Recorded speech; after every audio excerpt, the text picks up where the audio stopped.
I'd like to call to order the February 24th, 2020 meeting of the West Bridgewater School Committee. Please rise for the pledge. I pledge allegiance to the flag of the United States of America and to the republic for which it stands, one nation, under God, indivisible, with liberty and justice for all. A moment of silence. Thank you. The listing of matters on the agenda are those reasonably anticipated by the chair, which may be discussed at the meeting. Not all items may, in fact, be discussed, and other items may be brought up for discussion to the extent permitted by law. This meeting is being videotaped for cable. So we'll jump right into business and the fiscal year 21 budget. Thank you. Dr. Oakley. And welcome, everyone, for the FY21 budget presentation. So basically, I'm going to go through a presentation. I want to give an overview of things and some information. We had a lot of conversation last year and over the last year, you know, in the state finance as far as the Student Opportunity Act. And I want to kind of clear up some misconceptions or just make sure everyone's on the same page with that. Then I'd like to go into a little bit about how we put the budget together and what we believe our needs are. And then we will, as a committee, go through line by line so you see exactly where everything is and have a discussion about those things. And I'll sum it up, and then whatever you have questions about or anything like that, we'll go over, and then we can, we don't vote on this to move it to the FinCom and the Selectmen until after the March meeting. So this truly is just going over and seeing where everything is. And I know that you probably spent all last week poring over your budgets and going through it, so I'm sure you'll have some great questions. So what I'd like to do is just go through the presentation first, and then we can discuss it after that, if that's okay. Great. So it's up there, but I'm going to look at it here. And again, I'm going to start with the Student Opportunity Act, because last year we talked about the FBRC and the suggestions and requirements of what we wanted to happen, and that the entire state was really pushing. And as Superintendents Association, Principals Association, the MTA, and it's not often that we're all on the same page. We were all on the same page with the legislature to try to get a passage of a new formula and other things for Chapter 70. So it was passed by the state legislature and signed into law by the governor in November. Basically, and I'm just giving you really an overview, infuses $1.5 billion into school districts over the next 7 years. Really, the aim was to close opportunity gaps, and it was touted as a giant step towards correcting inequities between wealthy and lower income communities. And you know, this is the exact same reason that the formula was put in back in 1993 in ed reform. Although that came out of court case, this was done much easier and with a lot more support through the legislature and people working together. So again, it's aimed to modernize the K through 12 funding in education in 4 areas. I'm going to briefly go over the 4 because I think it's important for you to have a good grounding in that it's not just Chapter 70 funding that it was correcting, okay? It's the first one, biggest one, to ensure that Chapter 70 provides adequate and equitable funding to all districts across the state. And that's really what the intention was. The way to do that, they looked at looking at the estimates and adjusting estimates for things such as healthcare costs that we know when the formula was put in 1993, healthcare costs have completely changed and gone through the roof since 1993. So adjusting how they count that in foundation. Also looking at much more closely increases in special education enrollment and cost assumptions. Because another thing from 1993, the costs of educating students has gone up since 1993, especially special education students. Increased funding for English language learners and differentiating that funding by elementary and high school because, or older kids actually need more resources. It's a lot harder to learn a brand new language when you come to this country and you're in 10th grade versus when you're a kindergartner. So they were looking at that and changing the resources. And also changing the way that they count low-income households. So looking at all those things, that was really what was to change the Chapter 70 funding, okay? And we'll get into that in a minute. But the second was to provide even more than that, additional state financial support so that we can deliver a high-quality education to every student. And some of the things under this were increasing the foundation costs or the foundation rates for guidance and psychological services so that we can expand our social and emotional supports for kids. So if you increase what the rates are in the foundation budget for the guidance and psychological services, that raises your foundation budget, which raises what you would get for your schools. So looking at that piece of the foundation budget. Also, fully funding charter tuition reimbursements. This doesn't affect West Bridgewater as much because we don't have a lot of kids that go to charter schools from West Bridgewater, but there are many schools that have lose a lot of kids to charter schools, and they weren't getting the full reimbursement that they should have been getting from the state. So they're looking at adjusting that. One thing that should affect us is expanding the special ed circuit breaker. And the circuit breaker, as you know, reimburses special education costs over a certain threshold, which I'll talk about later, but it's about $45,000. What this will do is to add transportation to that. But every time I read about it, it says add transportation to that pending available funds. So, you know, hopefully we'll get that. And it will be phased in over a 4-year period. So the first year, FY21, would be 25%, 50%, 75%, and so on, which will be a huge help because we were getting some reimbursement for out of district, but not for the transportation. We don't really know exactly the formula that they're going to use yet, and we don't know if it's going to be part of the threshold or not, the 45,000 threshold. But that's something that I will tell you that the Superintendent's Association really fought to try to get that into the Student Opportunity Act. And lifting the annual cap on the MSBA so that more projects can be funded. Those are really the two biggies to deal with finances. And then there were parts of the legislation to maximize the impact of the new funding. In other words, how are you going to spend this, and how do we know that it's really worth it and that you're using it to close opportunity gaps? And one of the main things, there's a number of things, but one of the main things that all districts have to do is we have to write a plan for how we're using all this extra money that we're getting. And we need to have that plan sent to the DESE by April 1st. We will talk about this more at our next meeting because the school committee needs to be involved in voting for our plan. And although if the plan isn't finished, I have been told that we can send it by April 1st because we only have monthly meetings, and we might, you know, we can vote for it after that, vote for the support of it. But we need to show how we are trying to close opportunity gaps in the West Bridgewater Public Schools.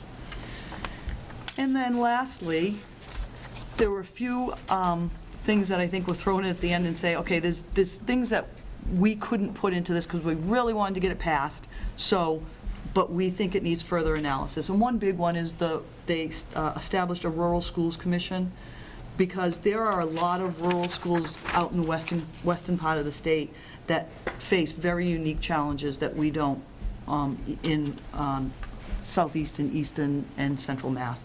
So the commission needs to get this committee together and say, what can we do that's a little different for rural communities? Because it is really a whole different world with how their transportation is, because they have so many regional schools and it's spread out over so many miles and things like that. And also, they're going to analyze, how is this working? How did changing the Chapter 70 formula affect different schools. So that's really what the Student Opportunity Act is about. I think most people just assumed it's, oh, we're going to get more Chapter 70 money, and that's what it's about. But there was more to it. And, of course, the biggest piece, because the 1.5 million really is the Chapter 70, but that's really kind of it in a nutshell, and I know I explained it a little bit last year. So move from November to the governor's budget. Governor puts out his first draft of the budget in January, and it came out this year, and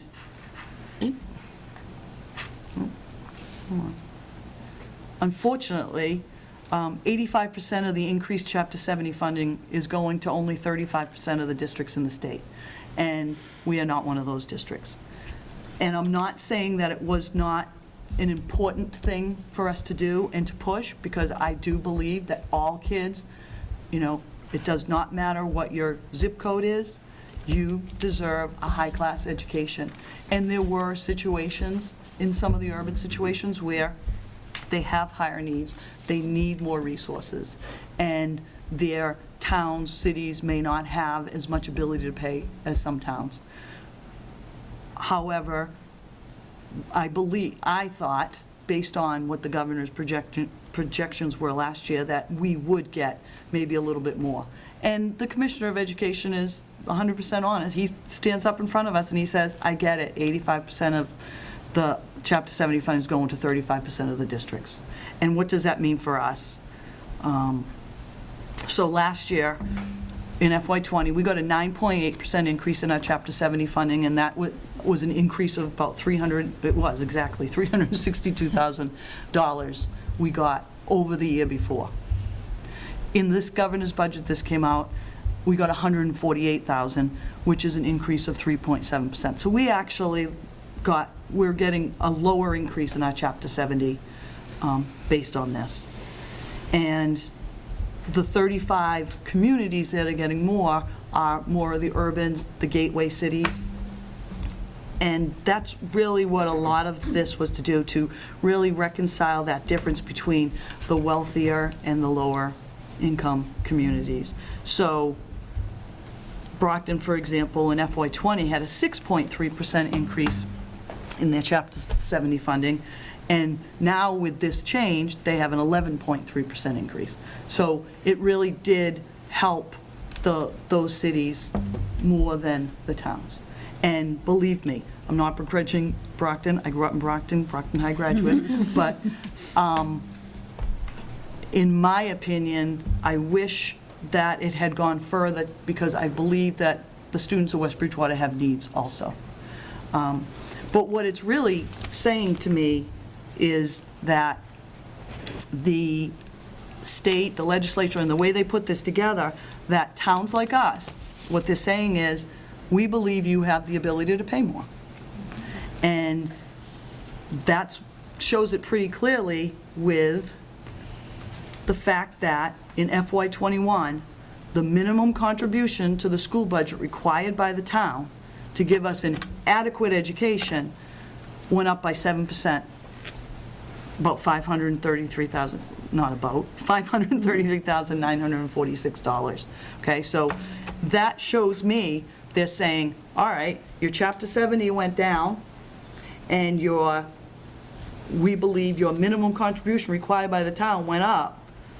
They're telling us that the town has the ability to pay. And I think when we look at this and we go to the town, we go to the Finance Committee and the Selectmen and the town for a vote for our budget, the question is, the state and this formula is saying that we have the ability to pay more. Do we have the desire to pay more? So that we can have as good a possible education for all of our kids. And remember, the foundation and this minimum contribution is really for an adequate education. And I don't know about you, but I don't want just an adequate education for the kids of West Bridgewater.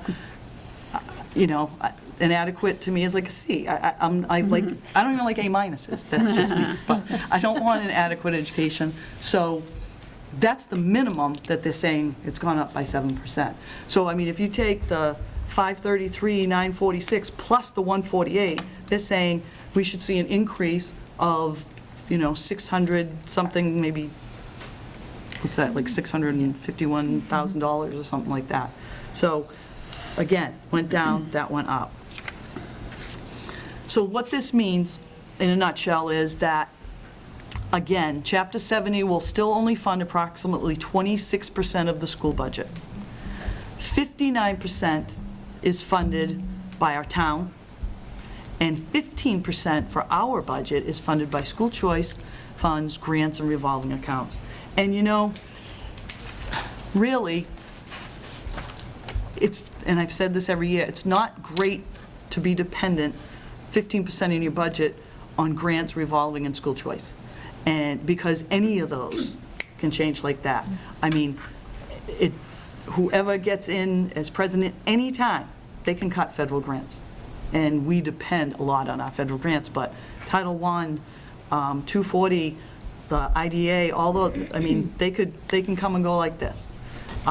Revolving accounts, that's pay for service, so as long as we keep the service going, like preschool, then that could, and surround care and things like that.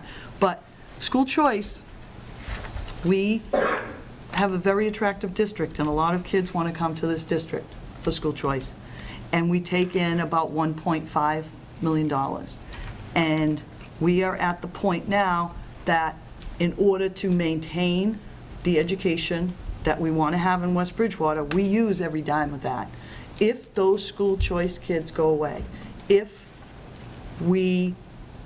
I know that we're building a lot in the town, so if those spaces go away and we don't create more space, then we lose that money.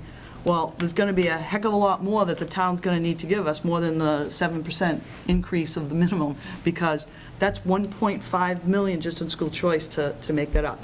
Now, we've talked about this for years, because I remember talking about this when Nancy Maloney was on our school committee and when she was a selectman, and she said, what's going to start happening when you're graduating a lot of school choice kids, but we don't have space to take as many here?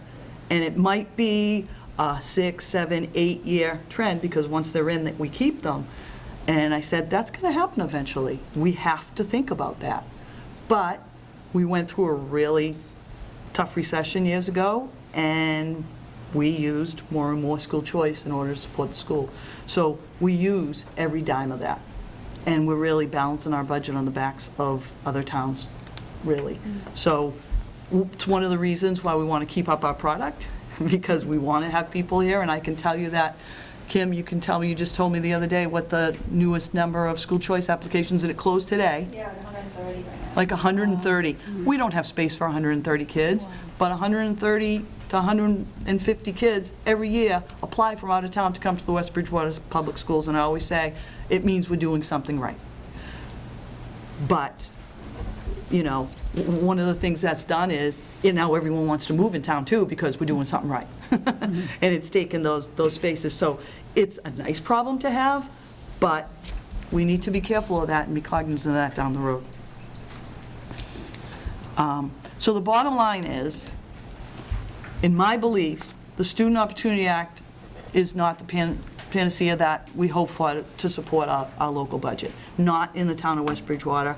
My belief is it didn't go far enough, and when 85% of it goes to 35 districts, well, it would have been nice even if 60% went to 35 and we split up a little more. But to take the rest of the 15% of the money and not spread it out, I just don't think it went far enough, because I think it underestimates a small town like this, that we have those needs and we have a smaller N with taxpayer money to pay. So there's a bigger burden there. And everyone knows, anytime, if it's a smaller school, a small business, whatever, it costs more to run, because we have a smaller N to put into it and stuff. So that's my kind of disappointing news about the Student Opportunity Act. But I don't believe it's going to help us, And if you look at the latest state financial data, it shows that our per pupil expenditure in West Bridgewater is $13,239. Our per pupil expenditure, and just in case you don't remember, it's how much, if you take all the kids in our district, divide it by our budget, what we put into all of the things it takes to run a school, okay? And that includes benefits for employees and everything. So everything it takes to run a school, you divide that out, comes out to, we spend on average $13,239 per kid. It's 10% lower than similar districts meaning our size, our socioeconomic status, and it also is 37th from the lowest in the state. So we're 280 out of 317. I don't know if it's something to be proud of. I don't think so, but usually you'd say, oh, you 280 out of 3, but no, not in this case. So I don't see us, the state isn't going to help us with this. And to compare, I updated this, we used this last year, but to compare, I took schools in a 20-mile radius based on enrollment, similar enrollment to us, maybe a little bigger, a little smaller, and the household income, and you can see where we fall with our per pupil expenditure. And the state is in green, we are in maroon, and you can see that we're in that group, that small group, we're the lowest. But also, I know our town administrator, he does his state of the town address, and he uses the 24 corridor to compare our tax rates and things like that. So I did the same thing, and this is the 24 corridor, and we're still one of the lowest as per pupil expenditure, and we're third. So, and that's really just by location, because they're a lot different than us. The demographics are different. And if you see Taunton, Holbrook, Brockton, Fall River, Stoughton, Avon even, and Randolph are all getting a lot more money with the Chapter 70. And it's based on their low income, their ELLs and all those things. So their per pupil expenditure, most likely next year, and it'll be interesting to see, will go up, because they are infusing more money. I mean, Brockton's getting 21 million more, so obviously their per pupil expenditure is going to go up, and they already have a higher per pupil expenditure than us. So now let's get into the proposed, with all that good news, the proposed FY21 school budget. But I wanted to give you that background because you need to know where we are in order to look at what we need, okay? And I think it's really important, because I know a lot of people were going around saying, oh, great, we got all this money from Student Opportunity. They passed reform. Not us. So it's important to know that. So the directive from the selectmen was to level service from FY20. And I like to always be clear that level service and level funded are two different things. Level funded is if we spent $13 million, then the next year you spend $13 million. So it doesn't matter if your contracts go up or anything like that, you're cutting because it's level funded. Level service takes into account increases in negotiated personnel contracts, like the teacher's contract, the administrator's contracts, secretary's contracts, those things. So, and I can tell you that they did have a 2.25% raise. Service contracts, such as our technology, like Hub Tech that takes care of our technology, or our copy machine people that come in, those types of service contracts. Utilities, and we look at 4 years of data and look at the projections to see what the pundits are saying might happen to utilities. And transportation, we finished a 4-year contract with Lucini's, but we had a 2-year option rollover, and we are in that. So every year that contract goes up. So level service takes into account these increases, so that if you were at 13 million and all these things equal, 600,000, then it's 13,600,000 because that's level service, because you have to have the same services. Make sense? However, level service budgeting in schools is not as cut and dried as the definition may state. And that's because it's a moving target, because we have changes in student needs, student placements, enrollment fluctuations, and state mandates. Okay? In student needs, we have kids that are on individualized ed plans. We have kids that have an anxiety attack. We have kids that get in an accident and need a 504 because they can't come to school, so they need home tutoring because they're in traction, or, so there are a lot of things that can happen. And so with these student needs that change, if we get, for example, a student that comes from another town, I talked about this last year, and I'll talk about it again this year. Student moves in from another town and already has an out-of-district placement. We own that out-of-district placement. We couldn't budget for it. And if it's a big one and it's severe needs and the kid deserves those services, that's $250,000, for example, and we own that. So although our services may be more, yeah, that's above level service because we weren't doing it before, but we can't control that. It's not as easy as another department that might have, like the library, that how many people work there, and they have their budget set for buying materials and supplies and books and all, and technology, but they don't change the number of people that work there. It's not like they have the needs. And if something happened, they could change their hours or something, but we have to do these things by law. So for us, it's a little bit different. Placements. We have 2 kids this year going to the Norfolk Agricultural School, and next year we'll have 4. And we pay for that. It's about $23,000 kid plus transportation to Walpole. And we have to do that, and the reason that we have to pay that much is because Plymouth County doesn't have their own agricultural school. Bristol does, Norfolk does, but we don't. So if we lived over the line in Bristol or Norfolk, we would pay about $2,500 to send a kid there.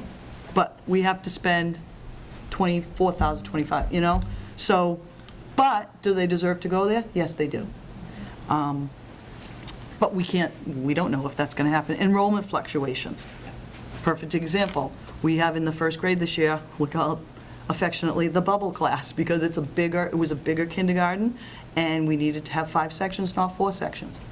You can't anticipate that, especially at that age level. We get the census, we do registration, but people move in over the summer. We need a 5th teacher, we need an aide, all that stuff.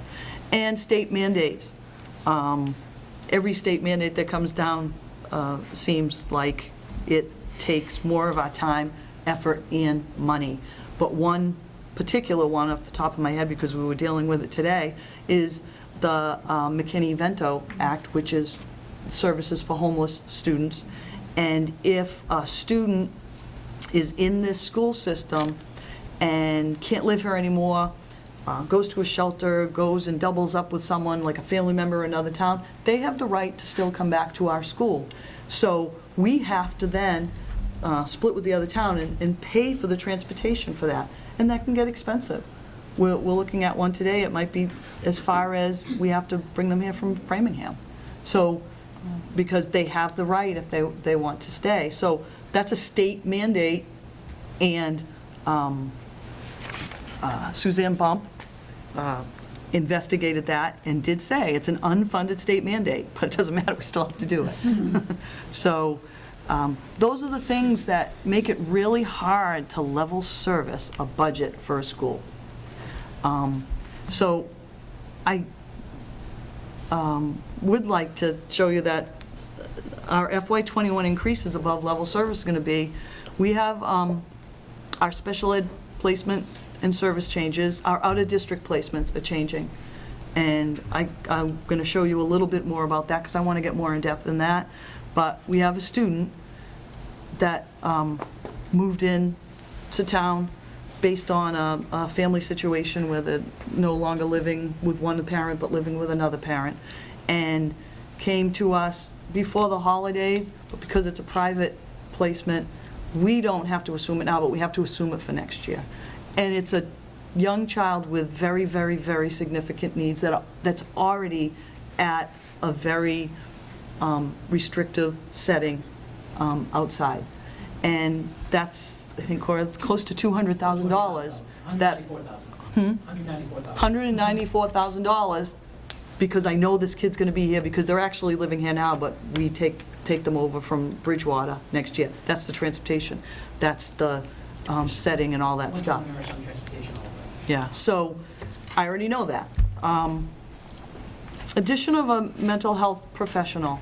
I'm going to talk a little bit more about this because this is something that I'm going to show you why I believe we need it, and that the principals are really passionate about this too. We haven't added mental health professionals to the West Bridgewater Public Schools, God, since I've been here. And so we really need to look at that. So that would be over level service, but a needed service. And then the increase of the 2 student tuitions and transportation to the agricultural school. So really, the special ed placement and the 2 students sagging, we can't control that. We have to do that. And that's above. So that would be, the cost of that would be above our level services. I want to just get a little more in depth into the special ed services and mental health. Because I don't want you to look at how big an increase certain things are or why without really truly understanding why, okay? And I know most of you know this, but this is out there on the airwaves, and some people don't know as much about special education, so I'd like to give a little background, okay? You know, we must provide in the least restrictive environment a free and appropriate education to special ed students from age 3 to age 22. And the individual ed plans, IEPs, dictate the appropriate placements and services for each student.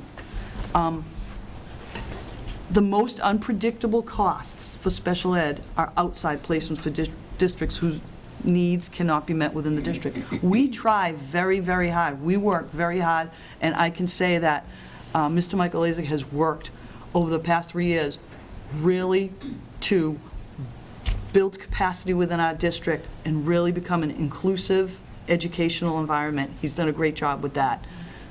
But there are still, that's the last time. Rewind the tape. But really, but there's still children that needs are so severe that can't be met in a public setting. So they have to go out. And the real unpredictable part isn't necessarily the kids that we know that, maybe as they get older they might have to go out. It's the fact that we get move-ins and and like this young child that came to us this year that we know, and a couple of them happened last year. And it's not just us that's dealing with this, it's the whole state. So it's unpredictable and it's hard. We get our budget at the beginning of June, this year we'll get it in May, and someone moves in August.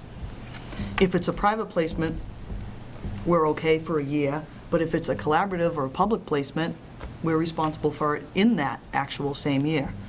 And in addition, transportation to these places must also be covered by the sending district, which is why you can see that we really wanted to put in the Student Opportunity Act to get some type of reimbursement, even just 25%, some type of reimbursement for that.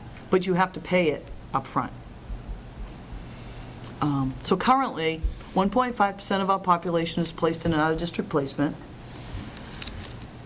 but this represents approximately $1.9 million, or 12% of the proposed FY21 budget. The circuit breaker is available if a cost is above $45,000, a little over $45,000, but that's the what we have to reach, okay? So if you send a kid to a placement like a collaborative and it costs you $39,000, you don't get any reimbursement for that. You only get reimbursement for dollars over that threshold. But if you have a placement for 100,000, then all the money over the 45,000, you get up to 75%. It hasn't been fully funded every year. Sometimes we get the 75%, sometimes it's been as low as 62%. That's something else that's a moving target, because you're like, well, how do I buy? I don't want to budget for 75% if we might only get 62, because then you're caught short and it's not good. So not all of it is reimbursable, but the higher amounts up to 75%, if it will be 75%, it goes year to year. And then again, I told you before that it expands the circuit breaker fund to include transportation. And honestly, everything I read, it says pending available funds. What they're going to do, and Corey, you went to a meeting today and found out that they need to make sure they reimburse as much as possible for the placements first. And then, they really have no idea how much transportation is going to cost. They've never done this. So it could be a lot more than they anticipate, so they may not be able to fund it. Or maybe they can't fund all of it. So again, we're in flux here. But we'll take anything. So if we get a little bit, we'll be happy with it. So this is our FY21 anticipated out-of-district placements. I have the names of the schools on the bottom in alphabetical order. They don't coincide with the graph because there's confidentiality issues, so I didn't want to put them next to the kids. So the number of students that go to a specific placement, what the cost is per student, the transportation cost, and the total. So for 4 students at this first placement, that's $271,000 that is coming out of our budget for those kids. And you can see that the price of these placements are all over the place, and it really depends on if you're in a public school. Like, we send some students to East Bridgewater because they have a therapeutic program. So if you're in a public school, it's not as expensive as if you're in a residential private placement, 360, 40, like if you're even weekends and all that stuff. So it runs the gamut, and we have our kids run the gamut. And that's, you can see about a little over halfway down, there's one placement, $352,000. That's a residential placement, full year, and honestly... One-to-one all day, all night. Yeah, that student needs that. And, it's the school's responsibility right now that we have to pay for that. So that's a lot of money, you can say, for one student, but if you knew the student, the student needs that care. Mm-hmm. And we have to make sure that all kids get the care that they need. Again, though, the problem isn't that kids have to be placed out. The problem is, will they be in a placement and then all of a sudden have a meltdown or something happens or regress, and we have to get an aide to go with them, or they do something on the bus. We had that before. They're on the bus and they're fine, and then we have to add an aide. And these things happen, so it's a moving target.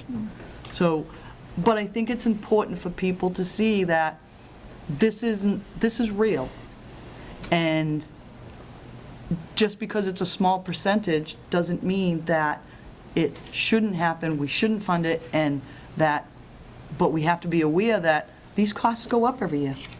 And the anticipated increase based on these placements, $266,810.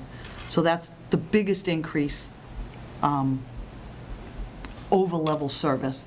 The teacher's contract is a bigger increase, but that's contractual, okay? Our special ed increases over the past several years, they go up everywhere. You can see that because of, if you remember, last year was a big year for the increase in, we had 2 move-ins out of district that were big, and we had a change to a residential, and that's why that was up. And you can see that the transportation also went up because of, and I remember we said at the end of last year, we had to add some aides and monitors to buses. But, the goal is to really try to shrink the out-of-district and the transportation as much as possible and do as much more in-house. And you can see that that's not going up as much. We did have a couple instructional assistants that we had to hire for the little grades, for preschool and kindergarten this year, because they came in, that's the other thing, we get kids through early intervention at 3 years old. We have no idea, they're not on the sense, we don't, and they come in, they go, and they need this, this, this, this. Okay, well, they turned 3 in August. So, all right, we're gonna have to hire this, we're gonna have to get these special services.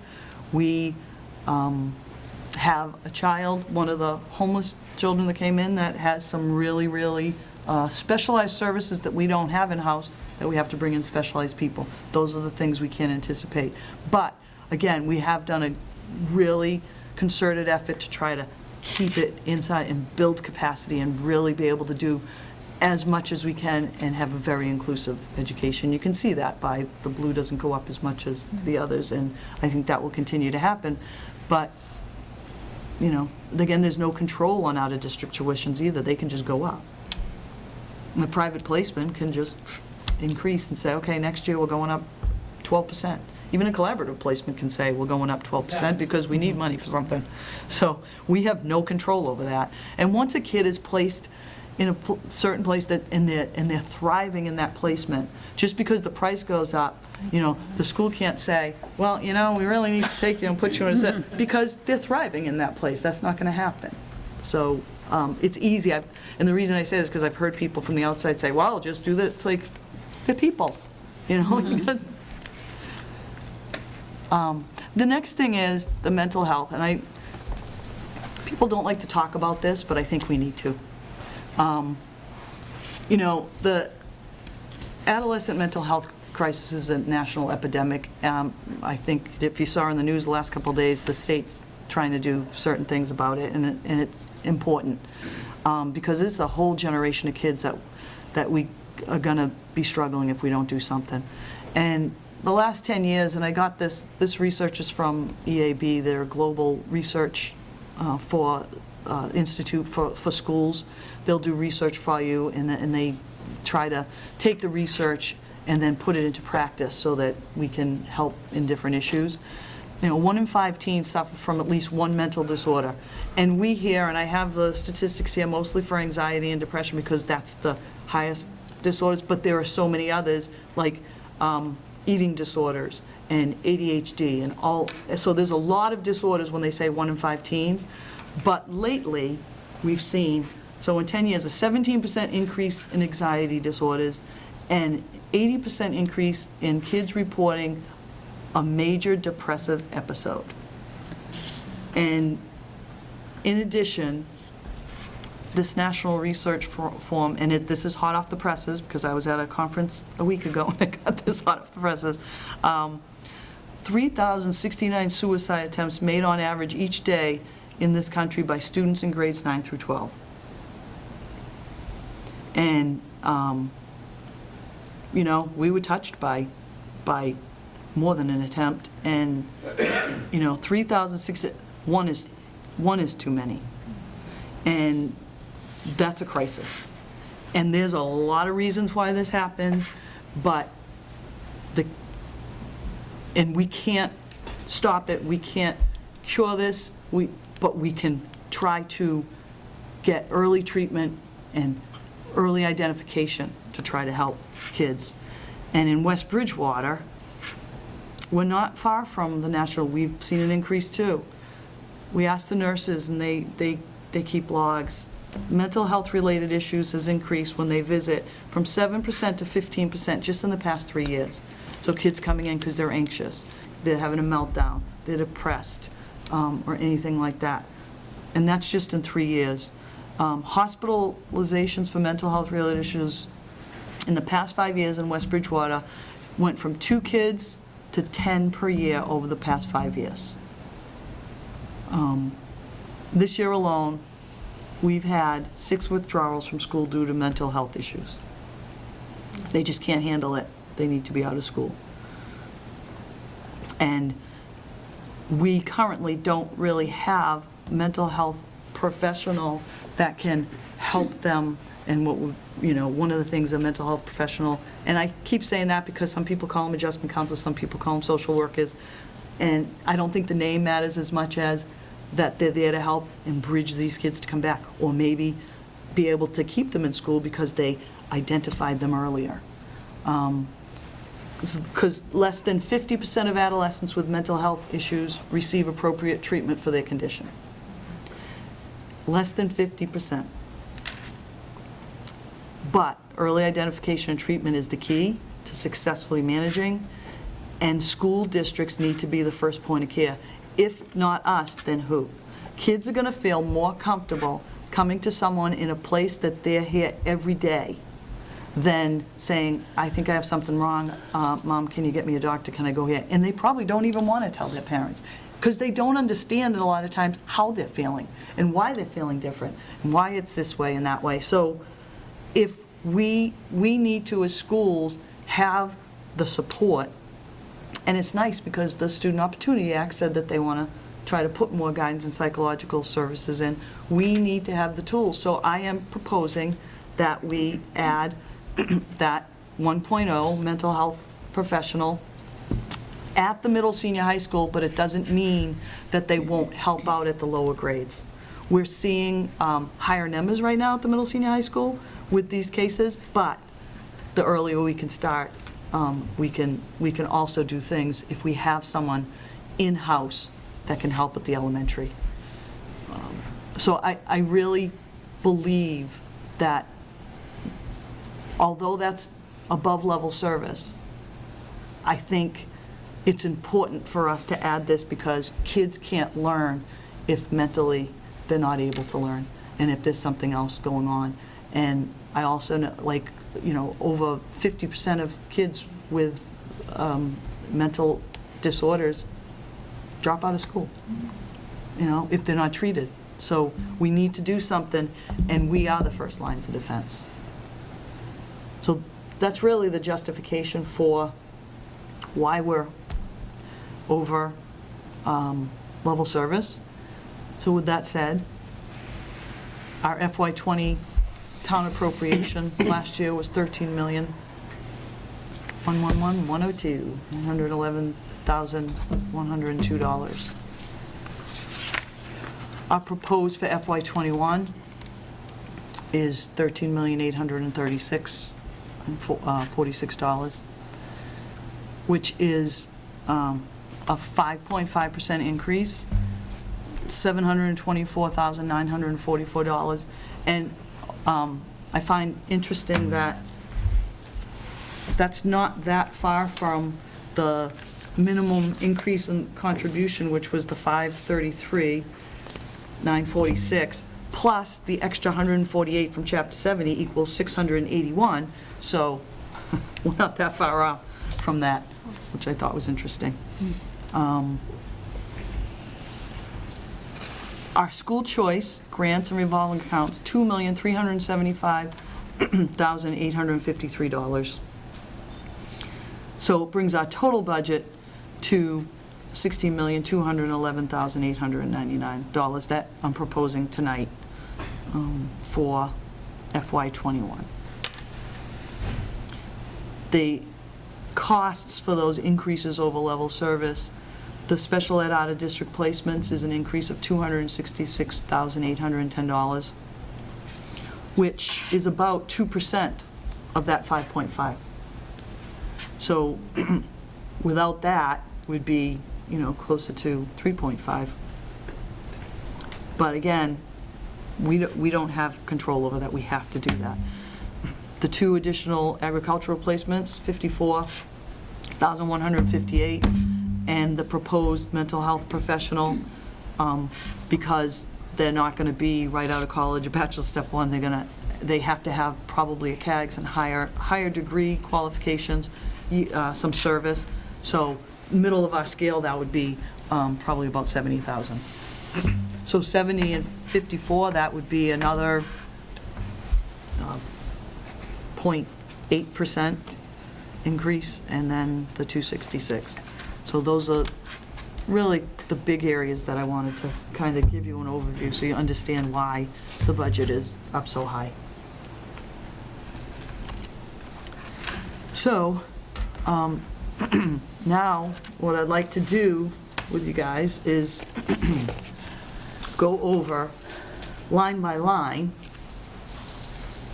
and really dig into it, see if you have any questions, comments, and then have a discussion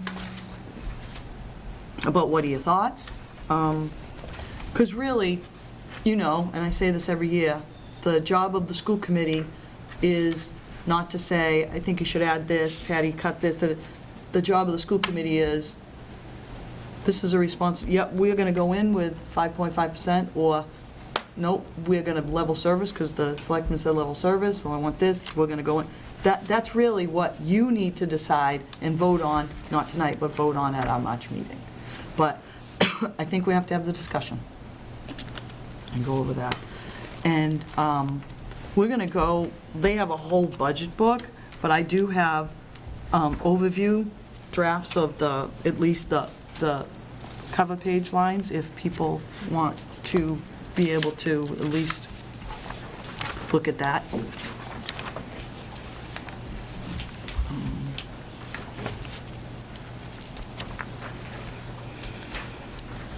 Does that sound good? Sounds great. Any questions up to this point? I have one question. Yep. Would they apply the circuit breaker transportation percentages, if there's any money left over, the way they applied the per pupil expenditure formula, so that only, 85% would get that, so again, we would fall short of No. transportation No. contribution? That's going to So it would be, a that's different- across the board. It would be a different application? It's going to be based on, Corey, you know more about it, but, So what they're looking at right now, so their main goal is to fully fund circuit breaker at 75%. Like Patty said, it hasn't been done in years and years and years. And so they want to target that first. And this year, we'll be focusing on making sure we get that 75% reimbursement for any cost above $45,000 approximately.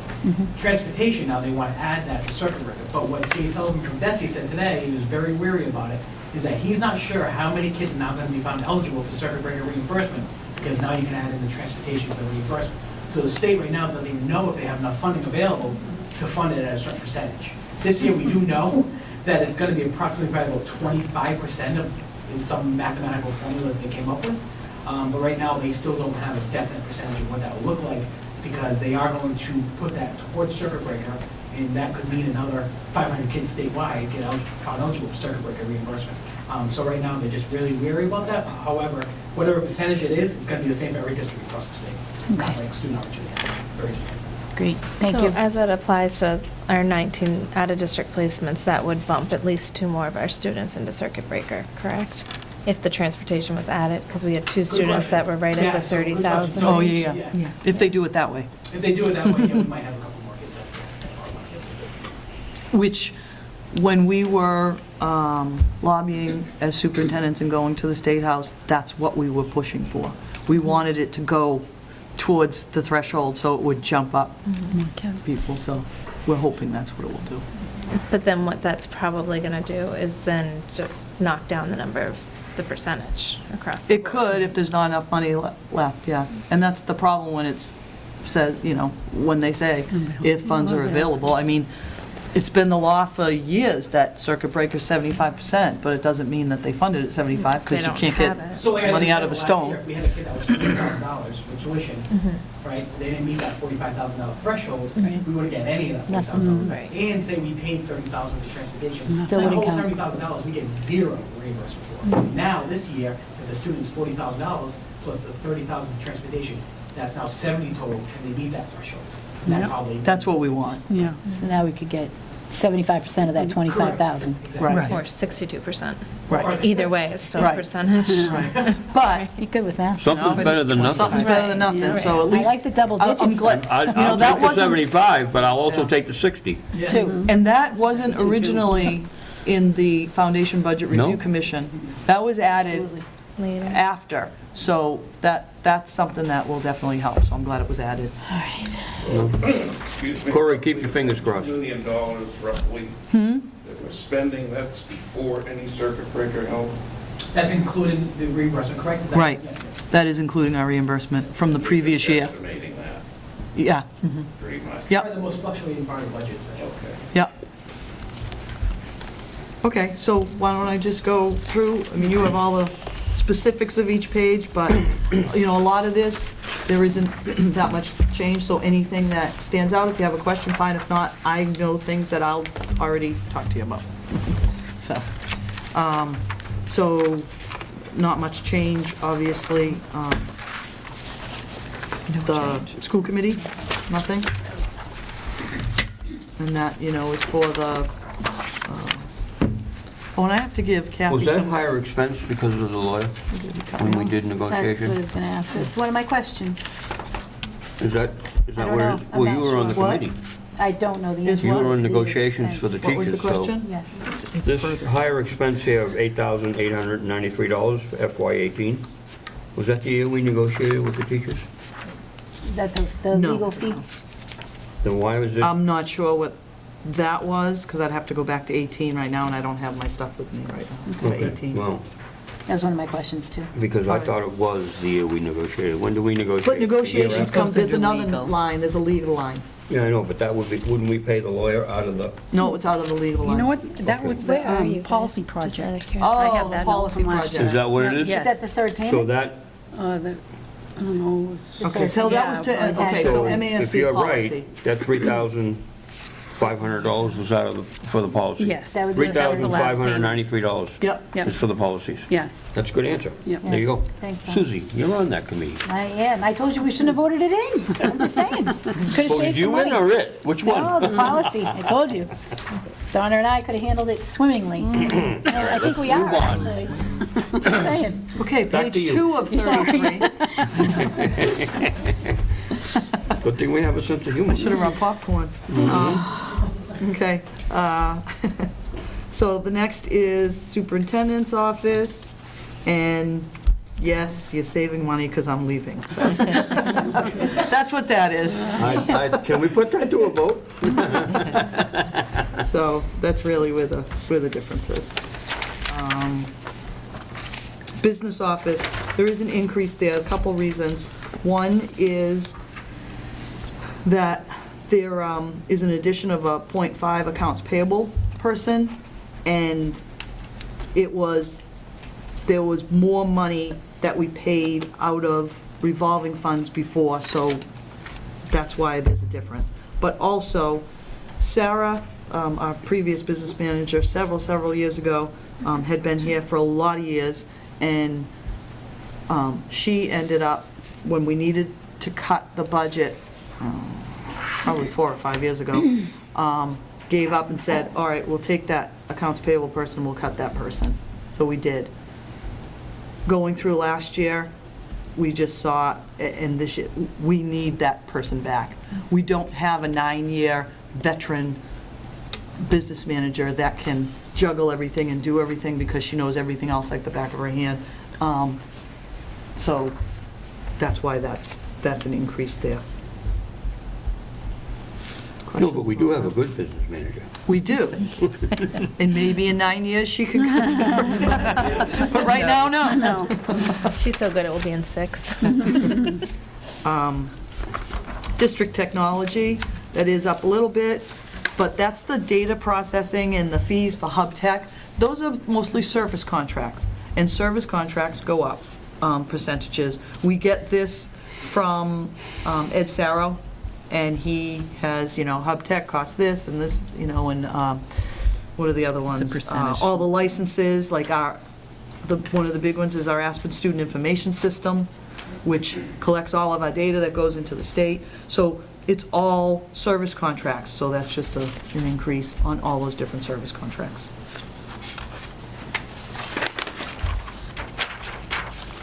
The principals, major changes, there'll be a new middle senior high school principal, a new middle senior high school assistant principal, and then in here you can see there's also secretaries, so it's everything in the office expenses. One change is high school accreditation. We're getting our accreditation in 2 weeks. 3? Don't rush it. They're coming in 3 weeks, Still too soon. and so we won't have that cost next year for accreditation, so we took that out. We won't have it until 9 years or so, unless they change the process again. But, so, that's that. Okay.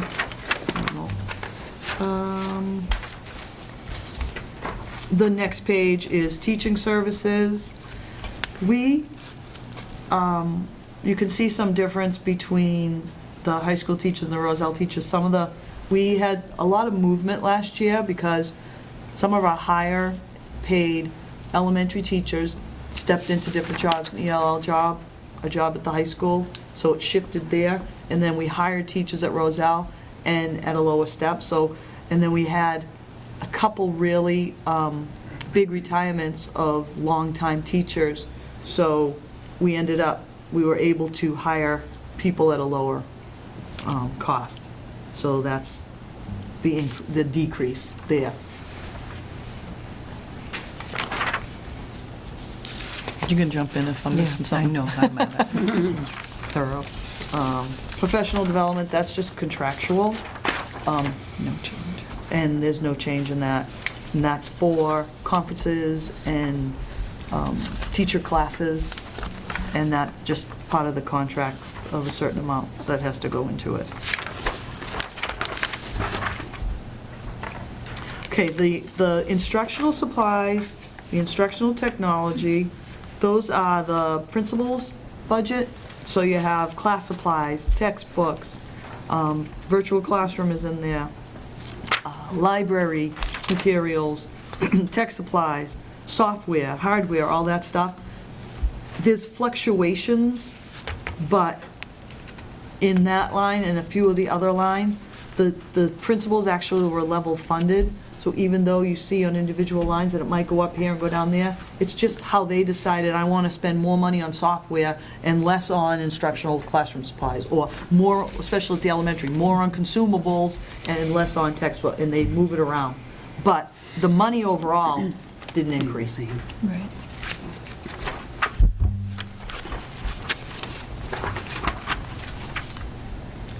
Guidance and testing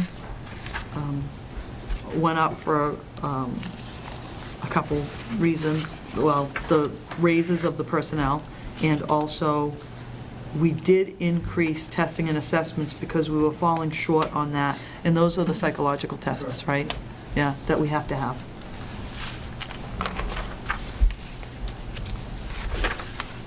ESL services, that includes that new .5 that we did get last year, because we needed to have a 1.5 versus just the 1 that we had trying to go K through 12. Now we have a 1.0 elementary EL teacher, and right now 0.5 high school, and she's actually split. She does 0.5 French and 0.5 ELL. So right now, based on the numbers we have, that extra 0.5 helped us out, and it's okay. I can't guarantee that the ELL numbers won't go up, because I'm sure they will at some point. We're not right next to an urban center, but I anticipate, based on the numbers we have right now, that we'll be okay next year with the current staff that we have. The health services, there's increases to nursing contracts, and this covers the nurses at all 4 buildings, the expenses, and also the physician. We do have every school has to have a physician that kind of oversees the nurses. They'll do our physicals and stuff, but if there's ever a question, then the nurses go to that person. So by law, you have to have somebody. There's no chance of getting that DPH grant back that funded one of the nurses. It goes for 3 years, so no. Okay. Well, yes, but not for 3 Not years. right until then. 2 years now. Yeah. We could apply again. Yeah, that was a good grant. We had that for many, many years, and that was a big, big hit for us. Next, we have transportation. This is McKinney-Vento transportation. You can see we did go up a little bit on McKinney-Vento because it just seems like we're getting more and more kids, and that's such a moving target. We could have someone come in tomorrow that's homeless, and we have to make sure that they have transportation. So we have that, and then this is our regular bus contract for the 6 buses that we have in the district. And the way that our bus contract is we're a tiered system, so you pay for the bus per day, so it's a per day rate, and the bus 5 actually does a middle of the day run for the preschool kids, so that adds a little bit more to it, because it's an extra run too. But, you know, that has increased because we went from 4 to 5, we went from 5 to 6 buses. But I think even though some people will still complain about the buses in town, adding that extra bus has made a huge difference. Splitting up the town by 5 versus 4 has made a huge difference. And the reasoning for that is that the town's spreading out. There's houses going further of the perimeter of the town, so it was just taking longer for kids to get to school. So that has made a difference. But it's not cheap. Next, coaches and officials or athletics, student body activities. It's athletics, but it's also clubs. And this is a big increase, but some of it is because the trainer, and you know, we have a trainer and she's awesome. The trainer used to be, and I don't know why it was, but it used to be in contractual services. Kathy has moved it into coaches because it makes more sense to be in with athletics. So that's an increase that went up. But also, there are a few coaches, 3 coaches, that were in the past paid by boosters when we started, and they're not going to be paid by boosters, so there's an increase in that for the coaches. So that's really where the increase is coming from athletics. Is this transportation with the same bus company? This transportation for athletics is Just all for also. athletics? Yes. Yep, But with the it's all same- for athletics, with the but it's same actually, company? it's with the same company and it's within our contract. When we. We're on the 4th year? Yeah, 5th. We're in a So 2-year next roll. year we have to? Yep, next year you're gonna negotiate a new contract. You want to stay on that? I'll come back for it, just for you. Excellent. Because Bill loves me, He does. and I didn't say that out loud. So, and you need to realize too, last year, we went from 100 flat fee for the year for sports. You could play 1 sport or 3 sports, didn't matter, it was $100. We did increase that because we were putting in more sports and stuff and we needed the fee to go up, we went up to 200. That's still actually low, comparatively speaking, around the area, but you know, with the increase, that's something you might want to think about, but do you want to go up year after year after year when you went up last year? But that's a place that you can think about it, because we did do a survey of the area and it's still 200 flat feet to play the sports is still low. Just, so- We can consider an increase if you can convince Mr. Lucini to give us one of his coach buses with Wildcats written down the side of it. Because that would be good advertising. That'd be snazzy. Good luck. I've already asked him, by the way.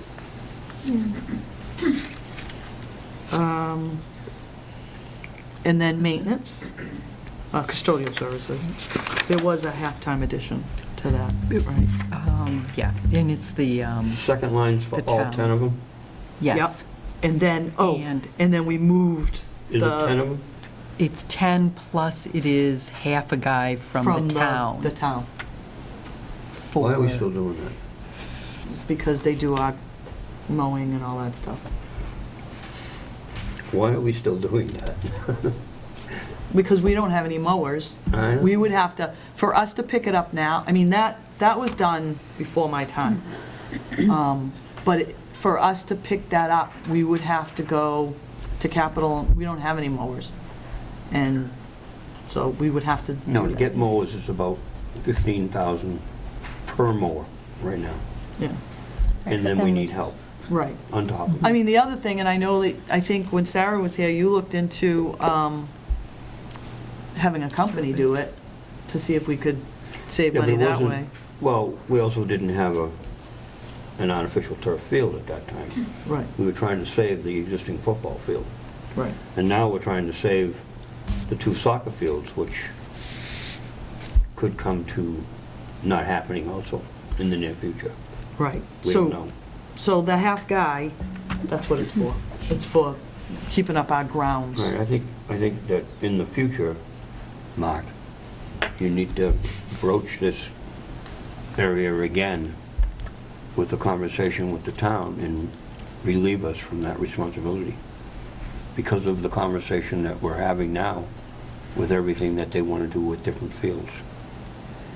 If the town wants to be more involved with fields, let the town pay for the maintenance. Why should we be paying for it? You know what I mean? I hate to be self-centered, so to speak, but reality is reality, you know? And we need to get out from under that, regardless of the amount. It's money in our pocket. You know what I mean? So are you saying like the You agree or library disagree? doesn't pay to have their lawn mowed? I mean, and understand their lawn is a lot smaller than ours. I mean, taking that into No consideration. other department pays. We're the only department that does. And it's on all 4 of our buildings, though, that they Wherever there's lawn that has to be cut, it's cut. We've by gone law. round and round. Years ago, we went round and round, and when I first started as superintendent, my question was, I don't understand no other department pays for maintenance of grounds, but we do. And they said, well, because you're so big, and went back to Rena Shea, made an agreement with Chris Untitled, you know, so it's been hit, they've been doing it for years. Forever. But, I said, yeah, but, and I probably shouldn't say this because maybe it'll make us true, but I said, but we get plowed and everyone gets plowed and we don't pay extra. So I don't, So now we're going to pay extra. I know that, good job, maybe I shouldn't say that because then they'll say, oh, shoot, you have to pay You said that. that a couple of years ago, and they still haven't got it. So we're, So, but when I it think they comes, listen. but when it comes down to it, I mean, although it's in our budget, it's our It is now. town taxpayer money. It's not like we're not paying for it if we didn't pay for it in our budget, but it is interesting. If you're saying it's a 0.5. it's a half a guy, so It's- whatever that, Those half people walking around Person too makes- just freaks the kids out. Round numbers. It's 30. Molly, It's with 33. round numbers, it's probably. 33, 447. 447. Okay, 33, 447. Yeah. telling you. Okay, Next? yes. It's usually students. So we discuss. this is This has got to be way down. heating? Well, But yeah, this but is we for won't know next until year. we're done. But this is for 21, not 20. 2020 must be down. Yeah, That's exciting. yeah. We're Yeah. hoping. In all areas. Actually, we're not We still there. have March, Yeah. people, we still have March. I know. You just jinxed We're going to us. pay for plowing and heating now. You just jinxed us. We'll go into like a deep freeze snow. It's too late now.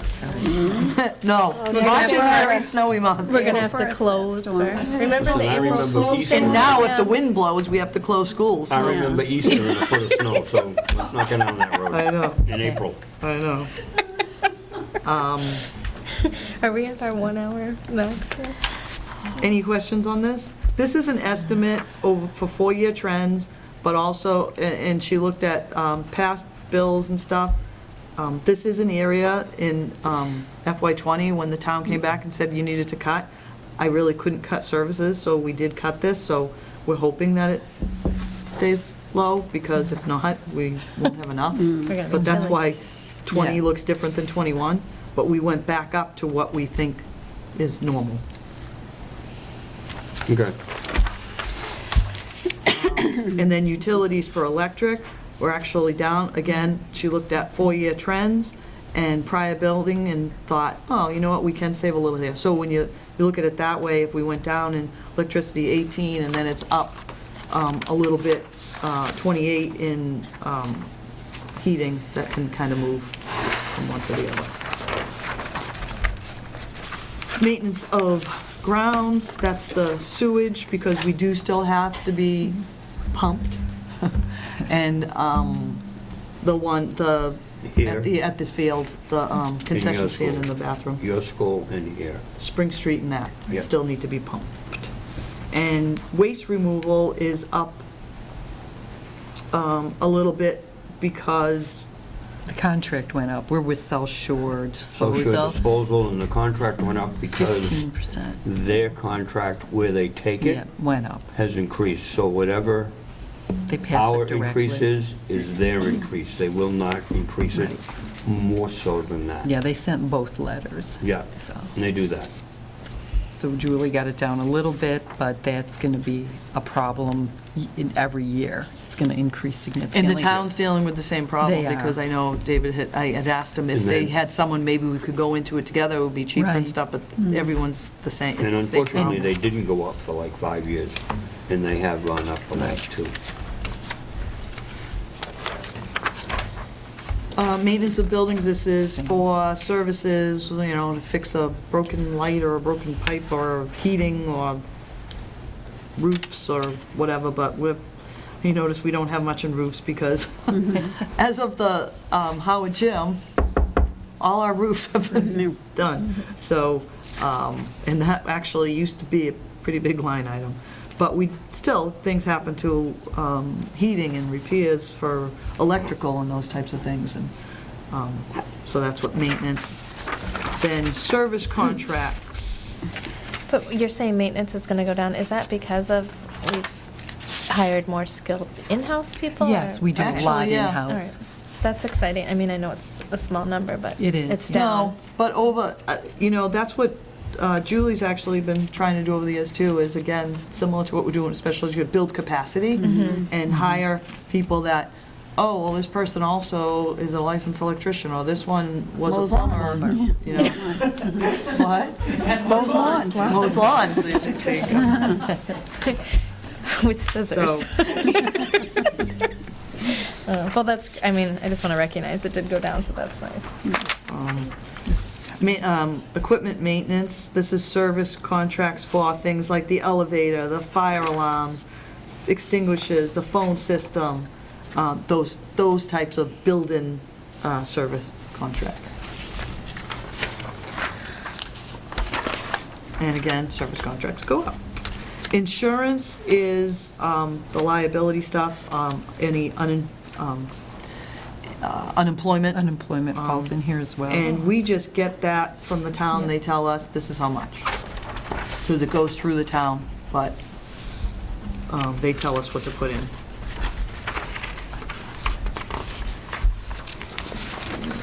We're not funding. getting a replacement or acquiring any new stuff for that. So regular day out-of-district tuition, this is different than special education. This is the agricultural school. And again, I told you, our kids can go to either Bristol Aggie or Norfolk for some reason lately, and it flips back and forth on different years, but lately, most of them have been applying to Norfolk Aggie. And we have an increase to 4 students. Their transportation cost is also in the other regular ed transportation costs. This is just tuition.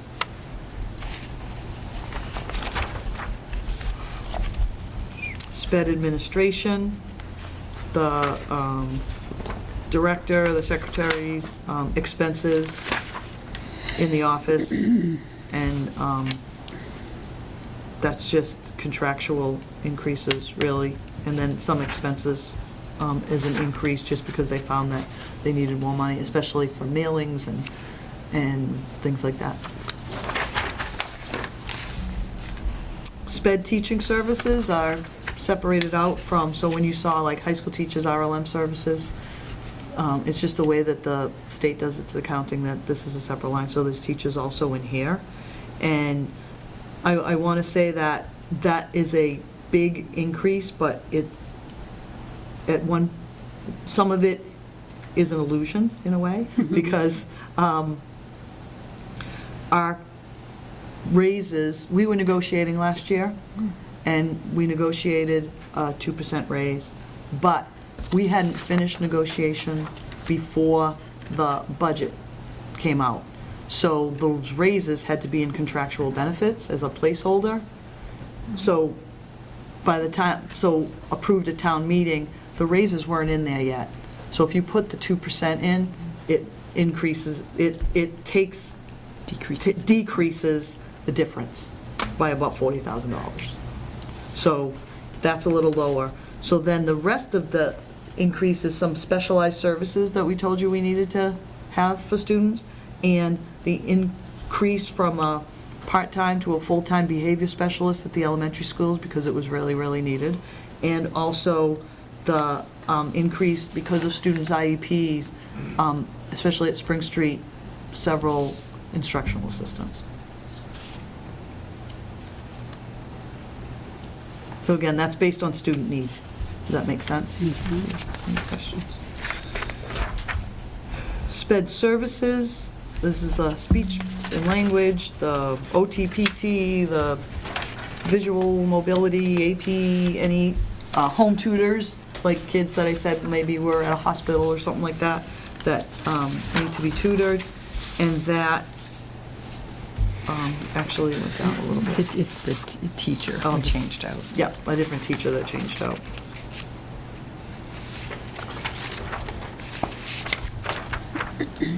That was the savings, was a retirement? Yeah. Yes. SPED psych services. So these are your school psychologists and any testing. So that's really all just contractual increases. SPED transportation, this is out-of-district transportation. Any of our in-district special education transportation is actually in the regular, so anything in-district is in the other transportation you saw.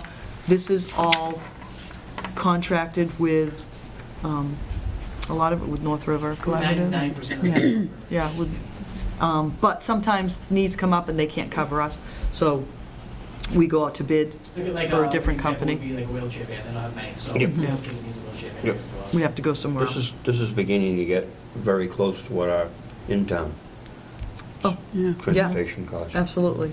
And this is, something that we can't control. No. Yeah. It's a huge line that we can't control. Exactly right. You know what I mean? Right. Because you just never know. Yeah, you never know, and, it depends on where they're going. It depends how far it is, depends, do they need a monitor? Is it a wheelchair van or something like that? So the student that moved in that we mentioned before, he was going about a half hour to the program, but now because he's residing in West Bridgewater, it's about 45, 50 minutes. So Yep. of course, the Each way. Each way. Out of district. Each way. With the nurse, so that's, it gets very, very costly. Yep. And sometimes, and I will say, the reason we went to North River is because so many towns end up going with them. If there's two kids going to a place in Attleboro, and then we have a kid going there, and they're in East Bridgewater, maybe we can get together. So Okay. that saves costs that way.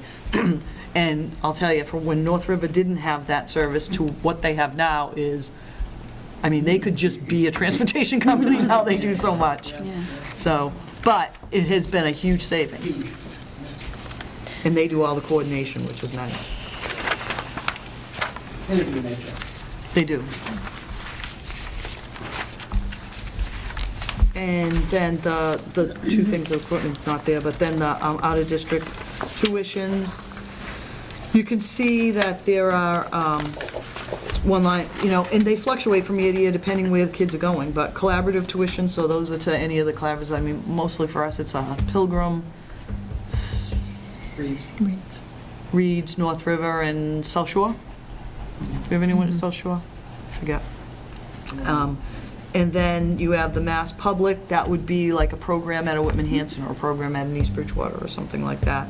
And then the non-public, so the private schools. I think you saw on that list, there was New England Center for Children, the Schwartz Center, Riverview, any of those would be private placements. And then our behavioral services fall into this also. Kids that need extra behavioral services, BCBA. It is our BCBA. Yes. So, in summary, well, we can talk about it some more. Again, the appropriation was the 111,102, and then that's our proposed appropriation. So it is currently the way it is for what I believe the school needs to run efficiently and effectively. It is a 5.5% increase. The choice in grants, 2.3 million, making our total budget $60,211,899. And I just wanted to, that the special ed out-of-district placements for 266, that's 2% of the 5.5. So if we didn't have that, which we would, but if we didn't have an increase, we'd really only be going up like 3.5% in our budget. And then another 0.7, 0.8 maybe would be the Aggie placements plus Mental health. the mental health is like 0.55 or something increase. 1% is about 130, so. But honestly, I, a lot of things are out of our control. When you think, we're a people business. 80% of our budget is people. And so they're under contracts. So contracts go up, that's out of our control as far as an increase. And that's why that can be involved in level service. Special education, student needs that change. That's something that we have to provide those services because those kids deserve those services. So that's something that's out of our control. Kids going to another school, that's out of our control if they have the right to go to a Southeastern, they have the right to go to an agricultural school. So, really, I guess you could say the only thing really in our control above level services that I want to add a mental health professional. I mean, you can ask any of the principals here. It's something that we need. And where was that in? It's in, I put it in the high school teacher High school line teacher, as a placeholder in there.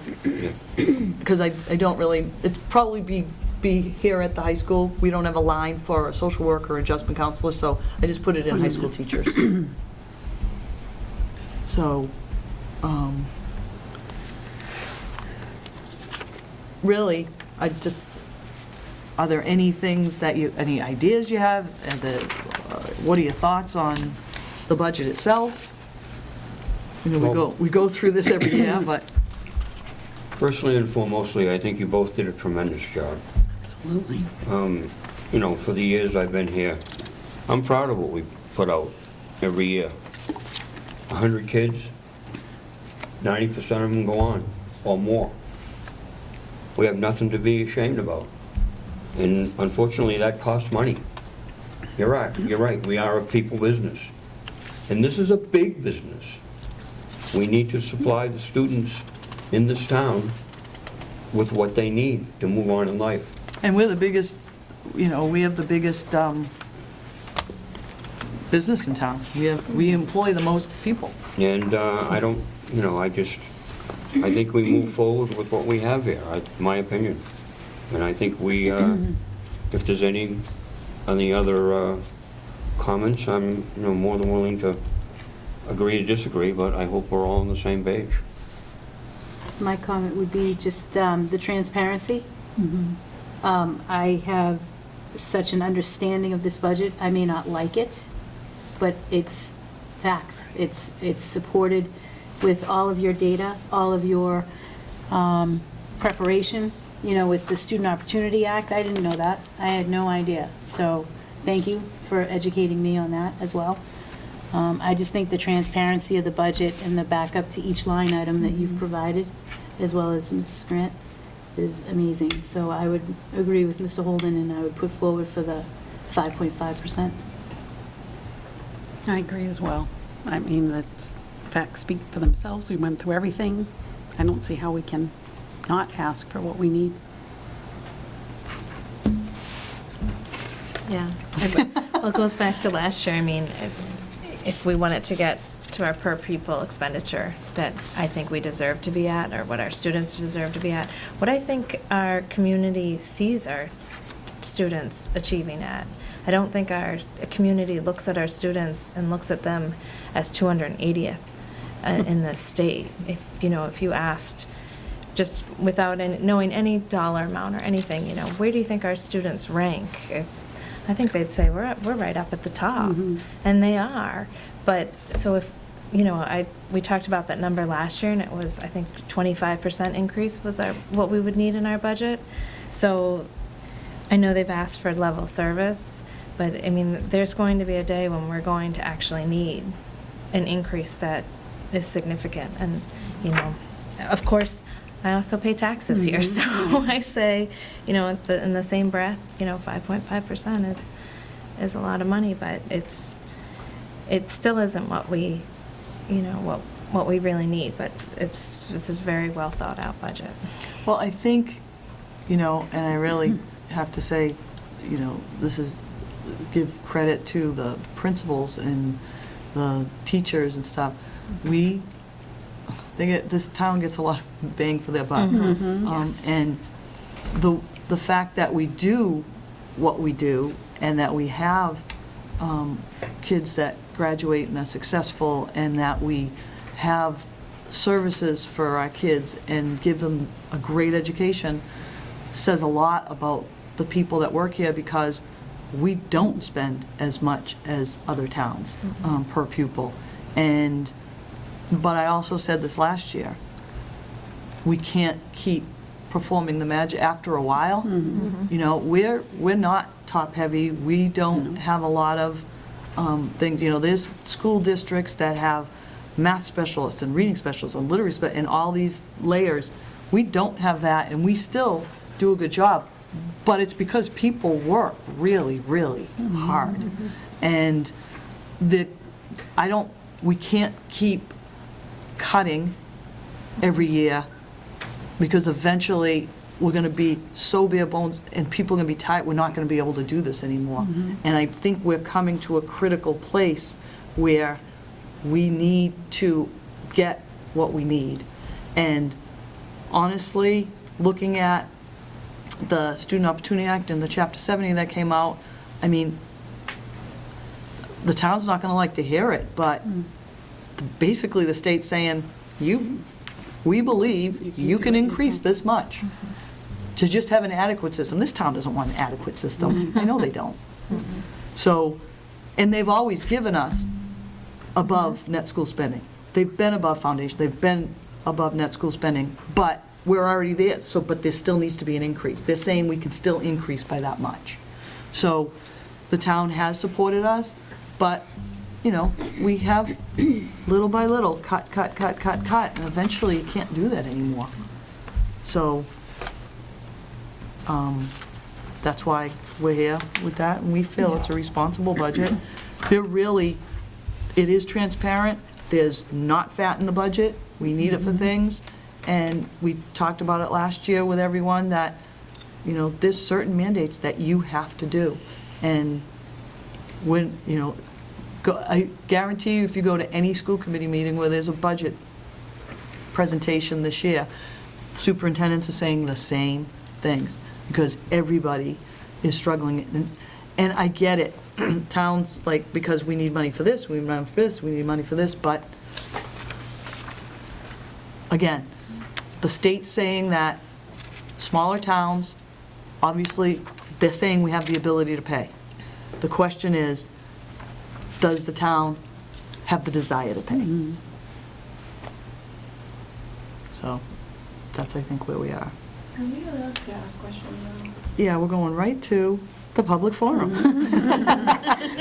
So, do you want to just read it? Members of the audience wishing to address the committee may do so at this time. Audience members are reminded that personnel issues or issues that would violate student confidentiality cannot be addressed during the public forum.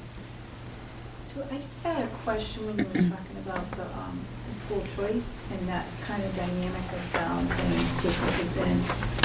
What is the cost there? So if we're spending I forgot, it was $13,000, I think, per student. What do we get in tuition for those Okay. students? And how would 5,000 a that person. We sort of get, okay, balance? so it's the same formula from 1993, which was you get up to 75% of your per pupil expenditure with a cap of $5,000. Well, per pupil expenditure since 1993 has gone over that. So it's 5,000. But don't be confused by the fact that, so we don't, if I have 19 or 18 or 19 kids in a history class, I have room for maybe 2 or 3 more. I've already paid for the custodian, I've paid for the heat, I've paid for the, Yeah. so although we're not getting 13,000, Yeah, we're getting 5,000, but it's extra money. yeah. So That's so what it's I was 5,000 per wondering. person, because when we first went to it, a lot of people asked me that when they were very confused by that and said, well, wait a minute, that's not our per, but we Yeah. only did it based on, well, we're not going to then hire this one, hire that one, and overcrowd our kids. It was all about, we have space, and if we have space, then why not take kids? And one of the other reasons, we had space, especially at our secondary level, we had a very low enrollment in some of those years. That was now 17 or 18 years ago. We had classes that were, I think the lowest was almost 42 kids or something in a class. You can't give a top-rate education. It's very hard with 42 kids because you couldn't offer as many advanced placement classes or electives and things like that. So we had the space, so why not bring kids in? We have the money to offer these things, but we also have the kids to be able to do this. Yeah, that's why I was curious, because you're always going to have a fixed cost, right? Yep. You got to pay for your school. Exactly. lights, Already all paid that for the stuff. custodian, already this and that, yep. So do we know, do you feel like that we're covering that? It's, in other words, it's not costing the town extra to educate kids we're bringing in from. No, because we're not adding classrooms, we're not adding teachers. We had most of the material, maybe some materials if it was, but because, like I said, we have 130 applications, 140 applications, and I probably at the most take 35 or 40 a year, depending where we have space. It was never intended to, wow, let's just get really big and add teachers and do that stuff. That was not the intent. But also, don't forget, the 130 applications that we have are over and above all the students that are already here. Yeah. Right, because you get that So, 5,000 every year. it's just unbelievable. Yeah, To get 130 year after year after year tells you something. It doesn't take a genius to figure it out. yeah. It tells you we're doing something right. And believe me, nobody knows that better than I do. I ran for this seat 15 years ago against school choice. And it was Dr. I'll tell you, it took a lot of work, but I got it. It was Dr. Oakley who convinced me that it was the best thing in the world That's for why I us. had to start getting my hair done. You haven't got any gray hair, I've got it all. How many school But- choice students do we have enrolled in the district right now? 262 this year. It's just amazing. And And I- that's K through 12. We don't take pre-K. We expect those slots to decrease as building is increasing. Yes, and we've been talking about that for, At what rate can we project that? Oh, probably not. I don't know, we could probably get someone to do a study and project that, because that's what they do. Like when we went for the new building, they had people come out and do a projection of stuff. But, what is it, 84 or something houses down on one place, and then an apartment complex I just saw with 24 apartments. The applications are lining up that we don't even talk about. Yeah, and so, You add 100 households, you're going to add some kids. It's just right, impossible. and again, There's- school there's choice was already- never about, we need to educate the kids we have here. Yeah. And so you've got really kind of two choices. It's, well, then we're going to have to stop accepting school choice kids. Now, the ones we have to keep. Yeah.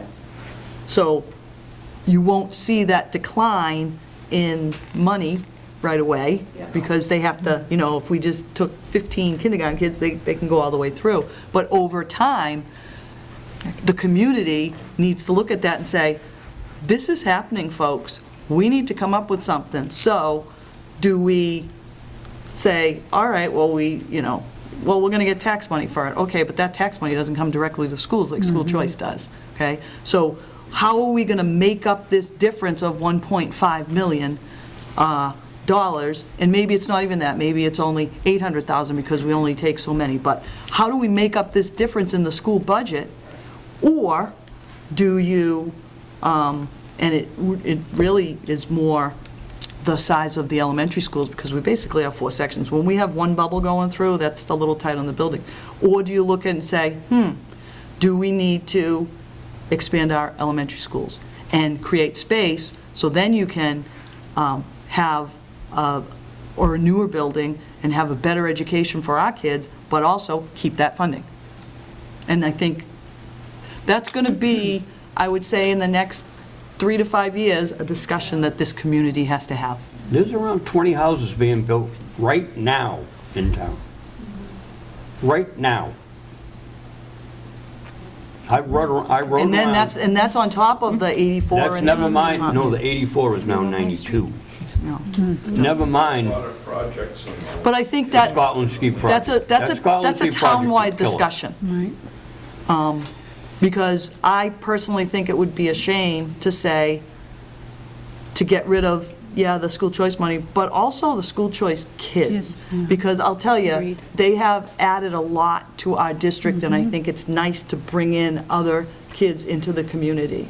And so so if we could find a way to keep that, but also get space by having additions on our elementary, or doing a feasibility study. I think the town needs to do a feasibility study and say, what should we do? What could we do with space? Could we build a new elementary school that has a little more space and reconfigure the grades around and maybe do a consolidate, so we go from 4 buildings to 3 buildings and have a pre-K through 4, and then a 5, 6, and then a 7 through 12. I mean, I think there's things that people need to do to think outside the box. I don't think it can just be, we got to get rid of school choice and you got to give us money, because I don't see that happening. And I don't necessarily think that's the best solution. So I will leave that with Mr. Podwell. And Well, it Mr. also Bodwell doesn't has give me a on speed plan, dial, so I'll right, still be like a around for him. So, Right. but I do think, it's a great question, because it's a bigger discussion, and it's something that this town, after 17 years of school, is going to have to face. Because don't forget, 17 years ago, when we started school choice, we couldn't anticipate all the houses that were coming in. We didn't. They weren't even, the farms were the farms, and they would stay in the farms. Where are most of the school choice kids coming from? We have a split between Bridgewater, Raynham, and Brockton. They're the most. It's funny, more Raynham than Bridgewater. And I think what people do, especially at high school, I think that's because for Raynham kids, the high school's not in their town anyway, so what's the difference if they go to Bridgewater, if they go to West Bridgewater? And then Brockton. And then we get a few here and there from like a Middleborough or an East Bridgewater, but those are the 3 biggest. And everyone will tell, all the parents I talk to, and even the kids that come, they really like a small school environment. They actually like, and the kids will say, I like that the teachers at the high school know who I am. I mean, I went to a Brockton High. We didn't want the teachers to know. But that's kind of cool. They want to be a part of a community. And I've even had parents say, well, BR was great for this kid because that was her personality, and it was, but this one wanted a small school. So it doesn't mean that it's better or worse, and either, it's what fits the kid, and that's the nice idea about choice. So. Other questions? I have 2 questions. So the first is line 3240. I may have missed something you said that directly, so I see a 19% increase there. Yeah, let me see. 3240. I thought you said there wasn't an increase, I'm not sure if It was between instructional supplies and technology. 3240. What page? It's instructional supplies. Page 9. Yep, okay. Yes, there is an increase there. What I was saying was, the instructional supplies, the instructional technology, some of the principal's expenses, and those types of things move from line to line. So if there's an increase in one and a decrease in another, and then a decrease in others, there's like 5 or 6 lines that the principals have, and we allow them, it's a bottom line budget, to move it all over the place. So that's why. Does that actually balance out, though? I mean, I'm just curious. Mhm. I see negative percentages, I'm not sure I see an exact. Yeah, it should balance out based on all of their budgeting. So it's their principals lines, it's everything. So the 21,000 increase, is that not right? No, No, it's right. that's right.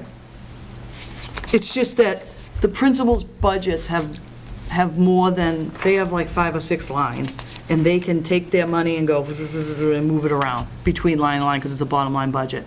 It's just, we said, you're level funded and we can't afford it anymore. When you come to FinCom, you have that detail in your booklets, right? Yeah. My other question is just for the school committee in general, because of the school choice funding and the grant funding and revolving funding, because we know they're all so variable. What's the plan for the school committee in terms of advocacy with the town, educating the town, and what is the school committee doing in terms of coming to a consensus about what they're recommending that the town do moving forward? Because I think to your point, Dr. Oakley, if we're gonna, for example, pull back school choice a bit or, something over time, but we're not gonna see those results for years and years and years, right? We need to be thinking quickly about how we're gonna do those things, because I think we're coming to a crisis where we're gonna see some major budget cuts if we don't move fast. So I And just figure don't out, know. what the solution is going to be. Yeah. Are there meetings that the school committee are having to talk about what the solution is? Have you all reached a consensus about what the solution is, and what will you be doing to educate the town about your position? Well, I hope that people will watch this presentation, since I think this will give them all the details that they need to find out where we're at with the budget. So I certainly would advocate, spreading the word to everyone to watch this presentation. Do you have anything to add? And then when we present to the FinCom and to the selectmen, we also do a more detailed presentation where Dr. Oakley had the slides up here. We would also use those slides, and then we would have the supporting data, as Dr. Oakley kind of referred to, and the Student Opportunity Act, that the research that she did on that, with the comparisons to the PPEs, as well as the Chapter 70 and the circuit breaker and all of that, so. Right. And I think We one of the... have expressed our concerns in the past couple of years on a lighter scale, not as serious as we are going to have to be in the future. Unfortunately, the school committee, whoever it's going to be in the future, is going to have to be more deeply involved. But we have expressed our concerns with both the selectmen and FinCom committee about the fact that we are coming to a point where we need to consider it. And I personally have had meetings with the town manager, who is well aware of my opinion in respect to, you're going to be facing a bigger problem in the near future than you think, with the fact that the way the houses are going up and the fact that you may lose school choice. You're going to have to decide, do we build another school?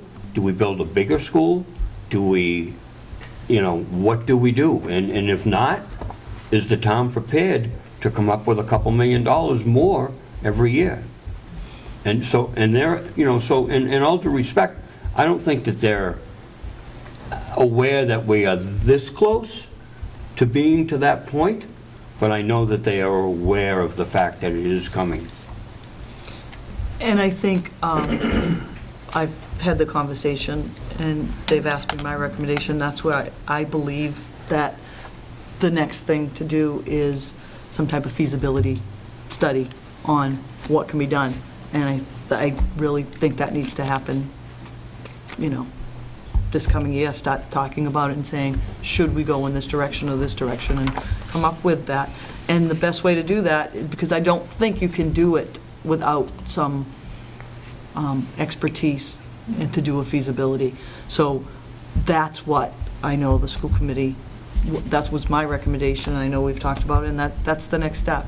So does the school committee drive that process, or does the town administrator drive that process, or who kind of takes the lead on that? Really, the superintendent and the school committee. I know, and I can be honest, when I talked to Mr. Bodwell, I said, I think, the two things, really, because he said, what are the main concerns or main challenges that will be coming up? And we talked about the whole budget and space falls under that, and I've given him my recommendations, and we've talked about it, and he's been looking into that too. So that's who would drive it. Like, so for example, when we knew we needed a new middle senior high, we didn't know we needed a new middle senior high school. When we knew we needed to do something about that space, we then talked with the town and said, we want to get together a building committee in town, and you got people from we had someone from FinCom, someone from Selectmen, a fireman, a policeman, like all those different people who got together and said, let's do a needs assessment. What do we think we're looking at? And then apply to the MSP. Let's do a feasibility study. They came back and said, well, you can add here, you can do this, or you can have, and it goes through a whole process. That's why the process takes time, and the town is involved in it, driven by, it starts with the superintendent and the school committee, but the selectmen have to sign off on everything. You want to go for a feasibility study or get on the list next year for the MSB, they sign off on that, and everyone's in it together, and it was a long process, but it was a very healthy, and you want the whole town involved, because money's going to happen, and a vote is going to happen for something. Whether it's you're giving you some more tax money because we're getting rid of school choice, or whether it's because we need to add classrooms to the elementary schools, or whatever, you have to have the town involved. So that's a process that will start, I would say, probably pretty soon. So with 130 applications, how do you know how many you can really support? Because I look at, knowing how many the new buildings. yeah, honestly, we look at this year's enrollment and kind of go by what we think September's enrollment is. But if, 3 years from now, 75 kids come in, then, so it's kind of a moving target. Yeah, because some of I mean, for years it was easy, right? because we didn't have the growth, so for years it was easy. Yeah, but some of these buildings are kind of imminent, right? Well, I have a lot pending Yeah. that aren't even being talked about, they're lining up. I have a question on class size, where we're at in general and how it compares with surrounding towns. And also, is there sort of a break point with class size and it's unmanageable, totally unmanageable? well, there's a lot of, yeah. It depends who you ask. 2 students. Some people are going to want like 8. The age of the kids. It does depend on the The age. state has a requirement, Mo, that we keep it around 24 kids. Well, actually, no, that's a in our union. contract. It's, we strive for 25. kids. But For the perfect class. it's very hard to put a limit on it because budgets, because things happen. But it depends on our overall class size. And for the little kids, you like to keep it smaller, but you can't always do that. Our high school classes vary a lot more because it depends on the courses that they take. So in an advanced placement class, you might have 9 kids in one, but you could have 20 in another. Or you could have a physics class that has this and something. But, yeah, I mean, it depends who you talk to and what, you can talk to teachers or different people and say, I don't want that many kids. Class size in general, like, If you took our average class size, because they add everything together, and our average class size, I think, is something like 19, I think on the state website, it's like 19 or something, or 18.2 or something. But that's misleading, especially because of the high school. And my other question was just a general one in the future. Because I've seen some projects that are taking place in the country in terms of teaching, and that's virtual learning. Is there more of a movement going in that direction? The one example, of course, it's older people in a different situation, but Great Lakes Training has almost eliminated all of their instructors. It's almost all all the technical fields are computer learning and virtual Yep. applications. Now, it's very expensive to do, of course. Yeah. But I would think perhaps the future of education may be more of that than. Yeah, I could take all day and answer that question. Yeah, I would say, one of the things I think that is important for our kids, and we've made a commitment in West Bridgewater that we do offer virtual courses at the high school. Our goal is to, then every kid graduates with at least taking one, because when they go to college, they're doing a lot of that, but a lot of it's hybrid. And I think the happy medium is more hybrid. Because I would never be a proponent of, okay, well, if we go to virtual classes, then we can get rid of teachers and do it, because the heart of education is instruction, and that's the teacher. And a good teacher can increase student achievement over time more than someone on a computer can. But, that said, because colleges now, a lot of it is hybrid, and you might have 5 face-to-face and 3 online, we don't want to send our kids to college, because a lot of that, they have to be organized and that stuff. You need to learn those skills. So we want every kid in West Bridgewater to try to at least take one before they graduate, because there's a safety net here, and we can say, hey, you got to get your stuff, so they can learn that, because a lot of kids will go to college and look what could happen, So I see us having more and more, and we already do, especially, actually even in the elementary, Google Classroom and a lot of the hybrid stuff where you're doing things online, but you still have the teacher. So, will it ever go the other direction? I hope not. Not for kindergarten. Yeah, I hope not, because I do think teaching's an art, and you need to have good teachers. Because I think every single one of us can think of a teacher that inspired us, and I don't think it's going to be a teacher, a virtual class or a canned curriculum that's going to, but, I mean, I know that I went into teaching because of a teacher that inspired me, and people all have that, and it would be a shame for that not to happen, because I think that personal connection is so important for education. And our budget reflects that. The majority of our budget is people. And when we talk about it, and even when we talk about things like safety, and there's statistics that I can't quote, but Officer Thaxter could if he was here, that what makes our kids safe and secure are the people and the relationships they have. And that's, with everyone that works in the school district and our community. And to answer your question, Melissa, I mean, our issue that we have with our budget is not, although we're talking about the school budget here, it's really a town issue that we have, where it's taxpayers, we're all requesting more and more from our town each year, and we're expecting more and more from all of our departments, our police department, our fire department, our library, our parks and recreation, and at the same time, we fight our town with increases. So we're really, I know we as a school have to advocate for as a school committee, we have to advocate for the school budget, but it's really a town-wide issue we got going on right now. We have to pay for these things we want. It's tough. The proposed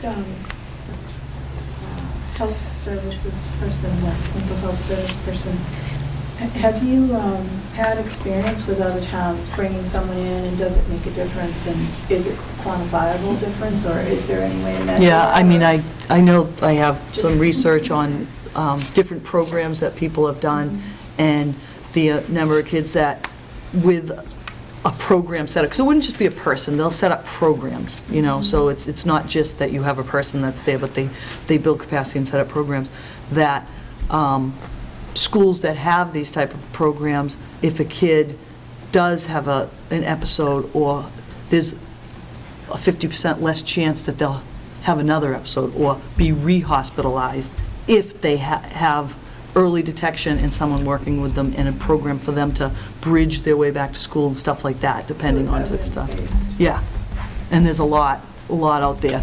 And so it's really looking at different programs.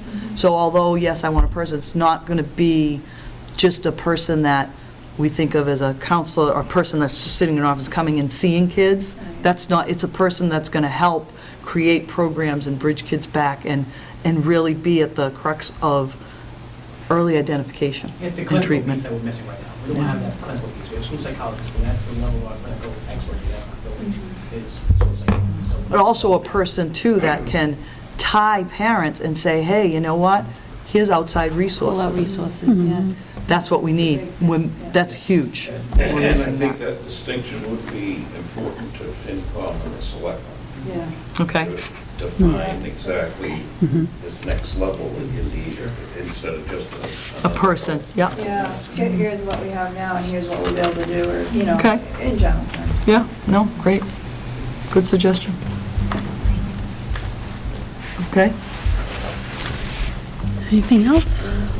Yeah, thank you for coming, especially members of the Finance Committee. It's great that you came to hear all of this. a good education. Yes, indeed. Our next regular school committee meeting will be on Monday, March 9th, here in the Learning Commons. You have a motion to adjourn? Moved. Second. All in favor? Aye. Aye. Have a good night. Thank you.